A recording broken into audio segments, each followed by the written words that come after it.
नमस्कार दोस्तों। अगर मैं आपसे एक शब्द के बारे में सोचने को कहूं और वो है जापान, तो आपके दिमाग में कई शानदार तस्वीरें आएंगी, जिनमें होंगे robots, advance technology, zero crime, अद्भुत संस्कृति, दुनिया की चौथी सबसे बड़ी इकोनॉमी और ऐसी दिग्गज कंपनियां जिनका पूरी दुनिया में बोलबाला है, यानी एक आइडियल कंट्री।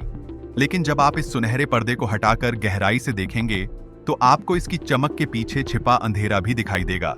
एक ऐसी दुनिया जहां लाखों करोड़ों लोग हताश और परेशान हैं, जिनके पास जॉब्स नहीं हैं, जो समाज से पूरी तरह कट चुके हैं और जिन्हें सामान्य खुशहाल जिंदगी भी नसीब नहीं है।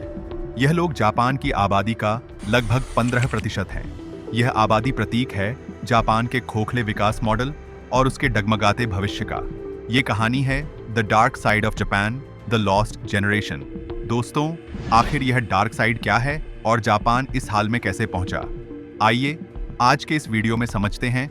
बात है 80 के दशक की, जब जापान तेजी से ग्रोथ कर रहा था। हर सेक्टर में जबरदस्त बूम था। उसे अगली आर्थिक महाशक्ति के रूप में देखा जा रहा था और यहां तक कहा जाने लगा था कि आगे चलकर यह अमेरिका को पछाड़कर दुनिया की नंबर 1 इकोनॉमिक पावर बन जाएगा। जिस तरह आज हम चीन को देखते हैं, ठीक उसी तरह उस दौर में जापान की वार्षिक जीडीपी ग्रोथ 3.9% थी, जबकि अमेरिका की 3.7%। उस समय जापान की बेरोजगारी दर अपने सबसे निचले स्तर 4.9% पर थी। अमेरिका में जापान की ग्रोथ को लेकर अलग ही पैनिक था। वहां ऐसे आर्टिकल तक पब्लिश होने लगे थे जिनमें दावा किया जाता था कि अगर यही हाल रहा तो एक दिन जापान अपने पैसों से पूरा अमेरिका खरीद लेगा। अमेरिका की यह बेचैनी जापान की लगातार 30 सालों तक की जबरदस्त इकोनॉमिक ग्रोथ का नतीजा थी। इस ग्रोथ का मुख्य आधार था जापान का यूनिक इकोनॉमिक मॉडल, जिसे उस दौर में वेस्टर्न कंट्रीज के मॉडल से भी बेहतर माना जाता था।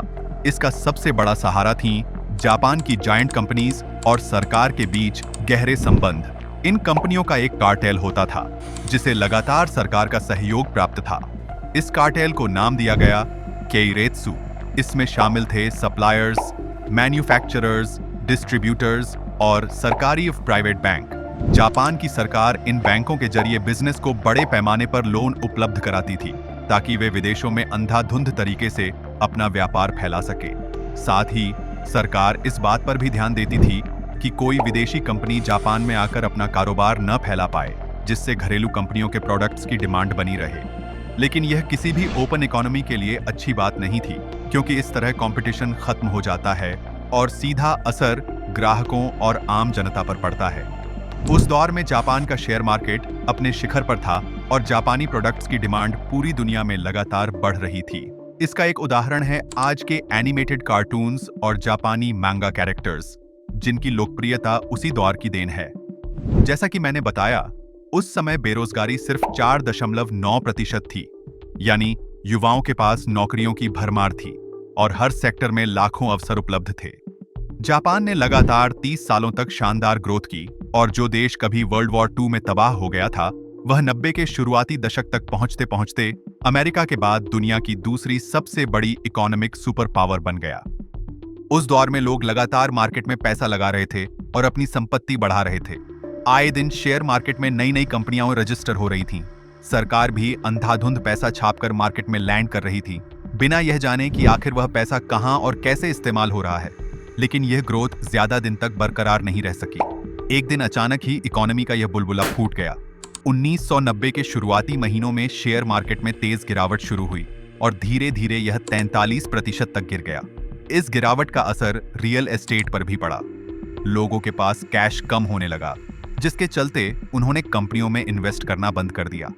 इस गुब्बारे के फूटने से जापान के इकोनॉमिक मॉडल की कमजोरियां साफ नजर आने लगीं। भ्रष्टाचार और घोटालेबाजी का गहरा नेक्सस उजागर हो गया। बैंक से लेकर बिजनेस तक, शेयर मार्केट से लेकर सरकार तक, हर जगह फ्रॉड सामने आने लगे।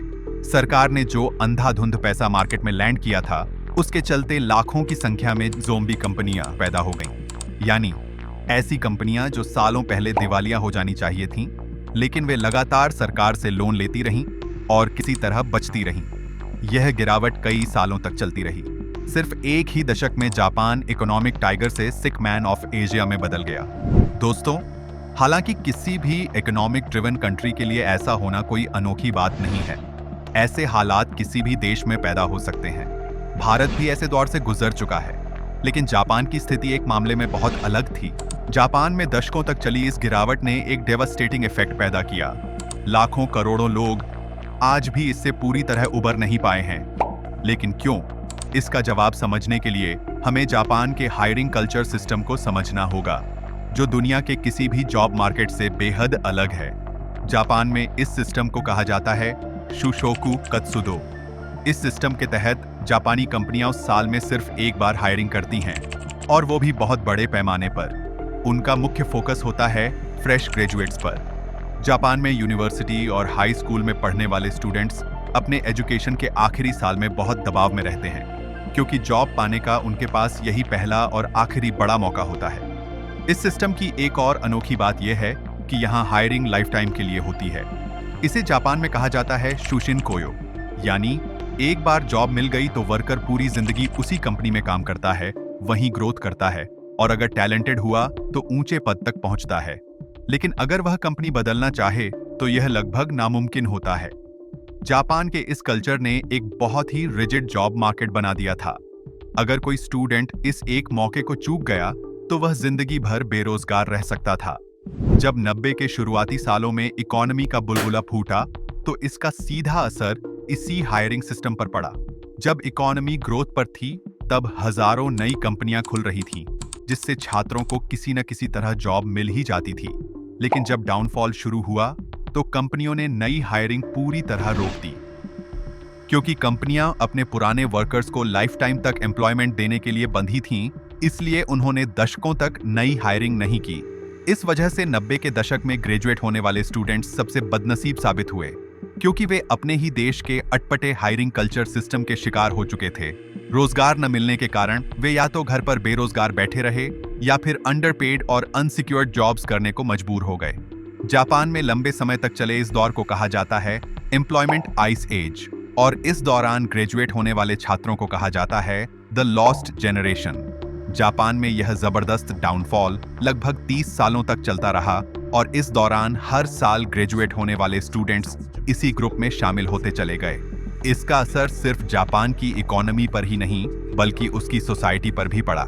आज यह स्टूडेंट्स अपनी 30, 40 और 50 की उम्र में हैं, लेकिन फिर भी पूरी तरह अनएम्प्लॉयड, अपने पेरेंट्स पर डिपेंडेंट, इनसिक्योर और इतने सक्षम भी नहीं कि अपना परिवार चला सकें, शादी कर सकें या बच्चे पैदा कर सकें। इस लॉस्ट जनरेशन में जापान की लगभग 15% आबादी आती है, यानी करीब 17 मिलियन लोग।